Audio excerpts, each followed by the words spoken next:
Lamar Thompson was the kind of footballer everyone wanted on their team, a powerhouse forward with lightning-fast reflexes and an eye for the goal. But it wasn't just his athleticism that made him stand out. His dark skin and commanding presence drew attention on and off the field. Unfortunately, not all of it was positive. Lamar had just been transferred to a prestigious football club in a small European town. The players were skeptical. Not about his skills, those were undeniable, but about his place on the team. He was the only black player on the roster, and the whispers started before he even laced up his boots. "Think he's got what it takes?" One of the senior players, Mark, said in the locker room, loud enough for Lamar to hear. "He may be fast, but does he have the brains for our strategies?" A few players chuckled, and Lamar felt the sting of their laughter. He kept his head down, focusing on tying his cleats, but the comments kept coming, sharper each time. Every missed pass, every stumble in practice was met with muttered remarks and eye rolls. The atmosphere in the locker room was thick with tension, with Lamar always being on the outside. During one particularly grueling training session, Lamar collided with another player, sending both of them tumbling to the ground. The coach blew the whistle, but before Lamar could get up, another teammate, Lucas, offered a hand to the other player and pulled him up, deliberately ignoring Lamar. "Careful, you might get your hand dirty," Lucas sneered, brushing his hand against his shorts. Lamar's blood boiled, but he kept his cool, bottling up the anger and frustration. The cycle of ridicule continued, with the players making crude jokes about Lamar's background, his accent, and even his food choices. They often excluded him from team activities, treating him as an outsider. Despite it all, Lamar continued to train hard, determined to prove his worth. One night, after another humiliating day of practice, Lamar decided to stay late at the training ground. He needed to blow off steam, and the empty field was the perfect place to do it. He started dribbling, sprinting, and shooting with a precision that left even him in awe. The floodlights cast long shadows across the pitch as Lamar lost himself in the game, the ball his only companion. That's when he heard it, a slow clap echoing through the empty stands. He turned to see a figure emerging from the shadows. It was the club's manager, Mr. Arvidsson, an enigmatic man with a stern expression and piercing eyes. "You've got quite the footwork," Mr. Arvidsson said, walking onto the field, "and an admirable drive." Lamar wasn't sure how to respond. "Thank you, sir," he finally managed. Mr. Arvidsson studied Lamar for a moment, then spoke with a tone that suggested he knew more than he was letting on. "Do you know why we signed you?" Lamar hesitated, then shook his head. "Because I'm good at what I do?" The manager smiled, but it wasn't a warm smile. "Partly, but there's more to it. Our club is on the verge of something big, something that requires more than just skill on the pitch. We need players who can handle pressure, who can face adversity and come out stronger. You, Lamar, have been tested in ways these other boys can't even imagine." Lamar frowned, unsure where this was going. "What do you mean?" Mr. Arvidsson took a deep breath, his eyes narrowing slightly. "I'm going to tell you something that stays between us. The club is about to face one of the biggest matches in its history, and there's more riding on it than just a trophy. There are deals, sponsorships, and a lot of money involved. But here's the twist. We've got an inside leak, someone feeding information to our rivals." Lamar's heart raced. This wasn't what he expected to hear.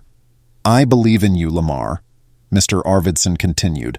"Not just because you're talented, but because you're resilient. I need someone on the inside, someone who can earn the trust of the others and find out who's betraying the team." Lamar was stunned. "You want me to spy on my teammates?" "Not spy," the manager corrected. "Observe. You're in a unique position. They think you're an outsider, so they won't suspect you. Use that to your advantage." Lamar's mind swirled with thoughts. He had come to this club to play football, not to play detective. But the manager's words planted a seed of curiosity and determination in him. He nodded slowly, agreeing to the plan. Over the next few weeks, Lamar began to pay closer attention to his teammates. He endured their jabs and taunts with a newfound purpose, knowing that he was playing a game far more complex than the one on the field. He listened in on conversations, observed who spent time with whom, and noted the patterns of behavior. The atmosphere in the locker room grew more intense as the big match approached. Lamar could feel the weight of the upcoming game, not just because of what was at stake, but because he was inching closer to uncovering the truth. One day, Lamar overheard Mark and Lucas talking in hushed tones near the equipment room. He casually walked past them, pretending not to notice, but his ears were sharp. "I've got the final strategy," Mark whispered. "They'll never see it coming. We're going to crush them." Lucas grinned, but there was something off about his expression. "Make sure to keep it between us. We don't want any leaks." Lamar's heart skipped a beat. This was it. The lead he had been waiting for. But there was more to the conversation, something that made Lamar's blood run cold. "After the match, we'll make sure Lamar gets what he deserves," Mark said with a smirk. "He won't know what hit him." Lamar knew he was running out of time. He had to act fast, not just to protect himself, but to protect the team. He reported what he had heard to Mr. Arvidsson, who listened carefully, his expression unreadable. The day of the big match arrived and the tension was palpable. Lamar could feel the weight of his teammates' eyes on him as they prepared in the locker room. He kept his head down, focused on the game plan, but he knew this was more than just a match. As the team took to the field, Lamar felt a surge of determination. He was ready to prove himself, not just as a footballer, but as someone who could rise above the hatred and prejudice that had been thrown at him. The first half of the match was intense, with both teams giving it their all. But something strange happened during the break. Mark, who had been one of the ringleaders of the taunting, approached Lamar with a nervous look in his eyes. "Lamar," Mark said quietly, "I think we need to talk. There's something you should know." Lamar's heart raced. This was the moment he had been waiting for. "What is it?" he asked, trying to keep his voice steady. Mark glanced around to make sure no one was listening, then leaned in closer. "I know you've been hearing things, and I know we haven't been fair to you, but there's something bigger going on. We've been set up." Lamar frowned, not understanding. "Set up? By who?" Mark hesitated, then finally said, "Mr. Arvidsson.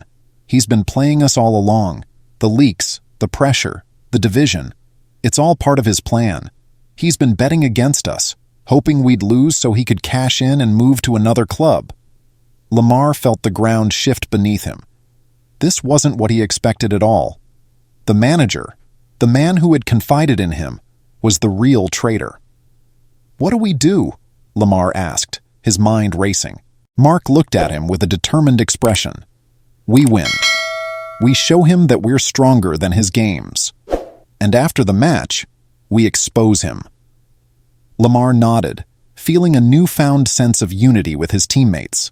They had been divided by hatred and suspicion, but now they were coming together with a common goal. The second half of the match was a blur of intensity, with Lamar leading the charge. He scored 2 goals, but it was the final play that sealed their victory. In the last minute of the game, Lamar passed the ball to Lucas, who scored the winning goal, securing their place in the championship. As the final whistle blew, the team erupted in cheers, but Lamar's mind was elsewhere. He knew what was coming next. After the match, the players confronted Mr. Arvidsson in the locker room. Mark, with the support of the entire team, laid out the evidence of the manager's betrayal. Mr. Arvidsson's face went pale, and he tried to deny it, but the truth was undeniable. The team reported the manager to the club's board, who launched an investigation. Within days, Mr. Arvidsson was fired, and the club rallied around Lamar, recognizing him as the player who had saved them all. Lamar had come to the club to play football, but he had ended up changing the course of the entire team's future. The mockery and racism he had endured were painful, but they had also made him stronger, and in the end he had turned the tables on those who had underestimated him. Lamar won the game and earned the respect of his teammates. They had teased, excluded, and tried to defeat him, but Lamar had won, proving he was more than a footballer. He was a leader. The crowd cheered, and Lamar felt proud. He had turned their mockery into strength and united the team. But Lamar knew this was just the start. The challenges ahead would be harder, but he was ready. He learned that the greatest victory was not just winning, but rising above hate and proving his worth. The club replaced Mr. Arvidsson with a new manager who valued unity and respect. The team celebrated their victory with Lamar at the center. The final game was a test of skill and a testament to their strength. Lamar led them to a win, securing the championship. Lamar went from outsider to hero, respected by his teammates. The people who once mocked him now stood by his side. They learned that true strength comes from character and resilience.